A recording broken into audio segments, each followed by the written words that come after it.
Bonjour à tous, bienvenue sur ma chaîne YouTube L'Aventurier Équipé. Aujourd'hui on va parler du sac à dos de chasse Decathlon, le Access Furtive. Alors, le nom est pourri encore une fois. X Access 20 litres de contenance avec un camouflage furtive. Voilà, petit screenshot avec la description. Alors le camouflage furtif de chez Decathlon, c'était une nouveauté d'il y a quelques années. Ils ont voulu renouveler leur camouflage un peu plus moderne. Alors il est évident qu'ils l'ont copié clairement sur le Kryptek américain. Au niveau des motifs, c'est quasiment la même chose, mais au moins ça me plaît parce qu'on a l'avantage d'avoir quasiment le même camouflage, qui est un camouflage extrêmement performant et efficace pour un prix réduit, parce que les Américains sont forcément un petit peu plus chers. Donc là, sur le coup, Decathlon fait fort en créant leur propre camouflage. Et je suis tout à fait d'accord avec eux, il est très très bien, il est super joli, moi je l'aime bien.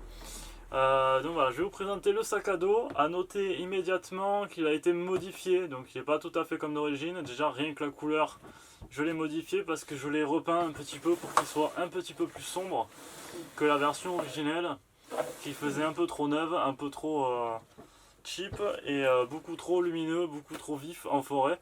Donc déjà j'ai voulu l'assombrir.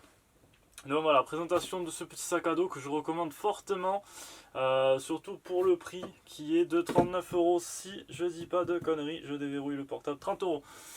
Pour le prix de 30 €, franchement, c'est un très bon sac. Alors on s'entend, c'est un sac à 30 €, on va pas foutre 75 kg de matériel dedans. C'est pour une petite randonnée, moi je m'en sers pour la chasse animalière en photo. Donc voilà, je te le présente et je présente les modifications que j'ai fait dessus et ce que j'ai mis à l'intérieur. Donc voilà, pour faire le tour extérieurement du sac, donc j'ai dit qu'il y a la peinture, j'ai mis un petit paraccordage dessus. Ce qui est sympa, c'est que dessus on va avoir une boucle pour pouvoir fixer une carabine, un arc, ou éventuellement, moi c'est ce qui m'a plu direct, c'est de pouvoir fixer mon trépied photo. Donc ça m'a plu, avec la possibilité de tirer en dessous. Voilà, le système qui permet de mettre soit une carabine, soit un arc, avec un petit clip en plus, et encore une fois qui permet de mettre le trépied en long dessus, le trépied photo. Donc pour aller faire un affût en forêt, c'est idéal. Chacun y trouvera un peu sa convenance pour mettre ce qu'il a envie dessus, mais le petit clips cumulé au support en dessous du sac, je trouve que c'est une super idée et qu'au moins ça permet de mettre ce qu'on a envie. Donc voilà, je le range. Donc à savoir qu'il sera légèrement imperméable aux petites pluies. Donc il ne faudra pas prendre l'averse avec. Donc on a une poche sur le côté de bonne contenance, on peut mettre une bonne grosse bouteille d'eau à l'intérieur. De l'autre côté c'est pareil, petit paraccordage décoratif sur le système d'ouverture. De l'autre côté à l'interne, donc on va avoir la dorsale un petit peu rigidifiée. Moi j'y ai placé un camelback, on le verra tout à l'heure. J'ai mis un petit couteau acheté sur Wish qui est au niveau de l'épaule, qui est un super petit couteau que j'aime beaucoup. Je te le montre avec un petit paraccordage fait maison, donc il est orange d'origine. Voilà, un bon petit tranchant pour un prix vraiment réduit. C'est le Punisher Tactical Combat Survival Hunting couteau, lame fixe, lancé de couteau. Voilà la description Wish si tu veux le retrouver. Non, il est plus actuellement disponible. Mais voilà, il m'a coûté 6 € plus les frais de port. Franchement, c'est plus que raisonnable pour un petit couteau que je vais utiliser vite fait en bushcraft. Voilà, vraiment une petite taille. Il est léger, il est quand même bien rigide. Je l'aime beaucoup. Sur mon sac. Voilà. Donc on continue devant. J'ai placé un petit mousqueton. On a deux petites poches qui sont bien sympathiques. Je te les ouvre. Le seul inconvénient, c'est qu'elles s'ouvrent assez souvent toutes seules. Beaucoup le disent. Elles ont tendance un petit peu à s'ouvrir toutes seules, malheureusement. Mais bon, c'est pas grave. Elles sont ultra pratiques parce qu'elles se trouvent devant nous quand on le porte. Et franchement, pour mettre le portable, les clés de voiture, voilà, toute une gamme de petits accessoires, c'est hyper pratique pour éviter d'enlever le sac pour avoir accès à ce qu'on veut. Moi personnellement, donc là je suis en configuration hivernale. J'ai une paire de gants légères que je mets sous mes gants quand il fait vraiment froid, et j'ai un petit goûter de ration de combat. Et l'autre, j'ai un morceau de bâche que j'ai à peu près dans tous mes sacs, qui me sert pour beaucoup de choses. Ça brille pour se signaler, camouflé de l'autre côté. Il me sert surtout pour m'asseoir en animalier, pour éviter de se faire mouiller le cul, tout simplement quand on s'assoit dans de l'herbe mouillée. C'est con, mais ça évite de se tremper, c'est quand même bien pratique. Donc clairement, qu'on soit bien d'accord, ce que je vous montre, c'est un sac quand même qui m'a déjà bien servi. Ça fait plus d'1 an que je m'en sers. Mais il est évident que si on veut prendre du poids, c'est pas le sac qu'il faudra.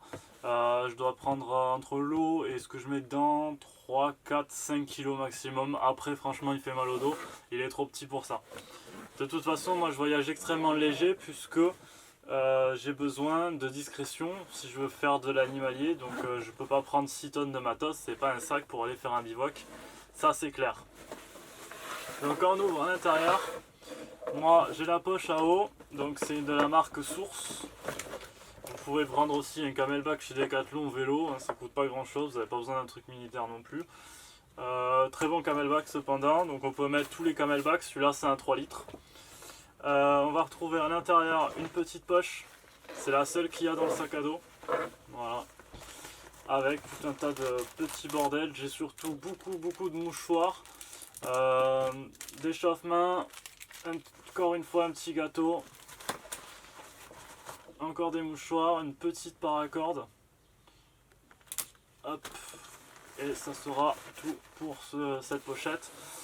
Ensuite, je mets quelque chose de très important. Voilà. C'est un poncho liner. Je ne connais pas la marque. Je sais que Miltech en font des très bons, donc je peux vous les conseiller pour une quinzaine d'euros. C'est un poncho, tu vois, qui est tout petit dans le sac, et quand tu le déplies, en fait, il a une taille énormissime. Il est un petit peu lourd, il a bien vécu déjà, il est très vieux. Donc l'avantage, c'est que tu vas pouvoir vraiment le mettre et t'en servir comme poncho. Démonstration exclusive. Il est où le trou? Voilà. À ce moment-là de la journée, t'es absolument magnifique pour pécho de la gonzesse en pleine forêt. Je vais te dire qu'à mon avis, tu passes pas inaperçu même en camouflage. Plus sérieusement, c'est un super poncho. Bon, pour s'abriter personnellement, moi s'il pleut, je mets pas ça, je te rassure. Par contre, c'est une très bonne bâche étanche et elle a la particularité d'avoir des œillets, tu vois. Donc tu vas pouvoir t'en servir vraiment de tarpe ou de bâche pour pouvoir le mettre au-dessus de toi pour attendre une averse ou quoi. Personnellement, j'ai du matos photographique qui coûte le prix des bagnoles. Donc je peux pas me permettre de prendre la pluie s'il pleut vraiment.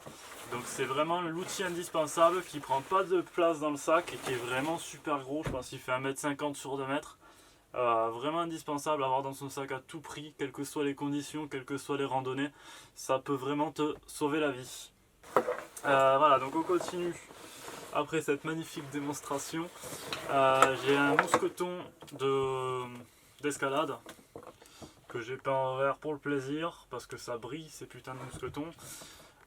Mais voilà, j'ai un mousqueton d'escalade avec une corde qui peut résister quand même bien à mon poids, qui est quand même d'une bonne longueur, je pense qu'il y a 3 mètres en tout.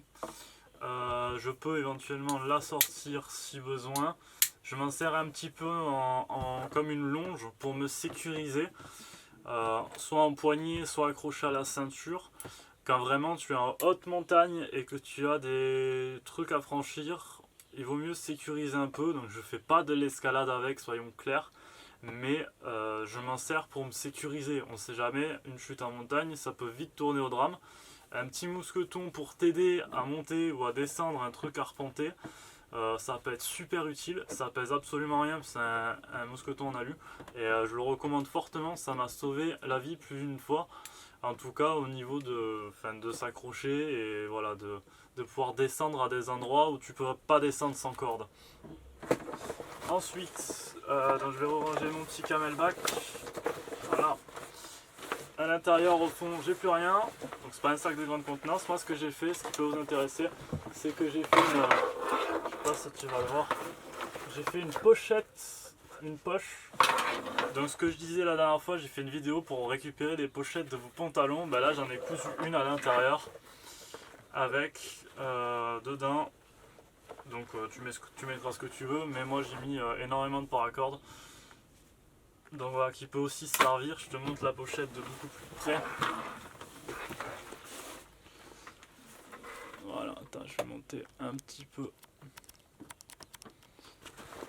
Voilà, tu vas mieux la voir à l'intérieur du sac, tu vois, il y a une petite pochette en rajout et franchement c'est bien utile. Voilà, petit détail que j'avais oublié, petit système qui ressemble à un système MOL militaire américain encore une fois, pour mettre des pochettes. Alors sur ce coup là je vous conseille pas d'acheter les pochettes Decathlon, ils vont vous les vendre cher pour rien du tout. Les pochettes Airsoft et militaires, ça ira très bien pour les gilets tactiques pour ceux qui connaissent pas. Voilà, donc vous pouvez fixer des choses ici avec des risselants ou avec les pochettes et vous avez le même système d'accroche ici. Hop, focus. Pour mettre aussi éventuellement des accroches, le couteau ou ce que vous voulez. C'est bien qu'on commence à s'y mettre, il serait temps d'y arriver au bout de 10 ans que les Américains ont sorti ça quand même. Mais bon, c'est cool, franchement c'est un sac à dos que je vous recommande si vous n'en avez pas pour la randonnée, vous pouvez le trouver à tous les Décathlons. Vraiment il est sympa, le seul bémol que je reprocherais c'est qu'ils n'ont pas rembourré les bretelles et que du coup ben, c'est tout flasque, il n'y a pas de tenue, il n'y a pas non plus de protection pour les trapèzes si votre sac il est lourd. Donc c'est un sac qui est extrêmement léger à la base, donc il est très bien, mais vous ne vous mettrez pas beaucoup de poids dedans, ça c'est évident. Voilà, j'espère que la vidéo t'aura plu, n'oublie pas de t'abonner. C'est la dernière vidéo pendant ce putain de confinement. On va pouvoir sortir dans la forêt, aller enfin s'amuser. Donc j'espère que tu suivras mes prochaines vidéos. Je te remercie et je te dis à bientôt, ciao.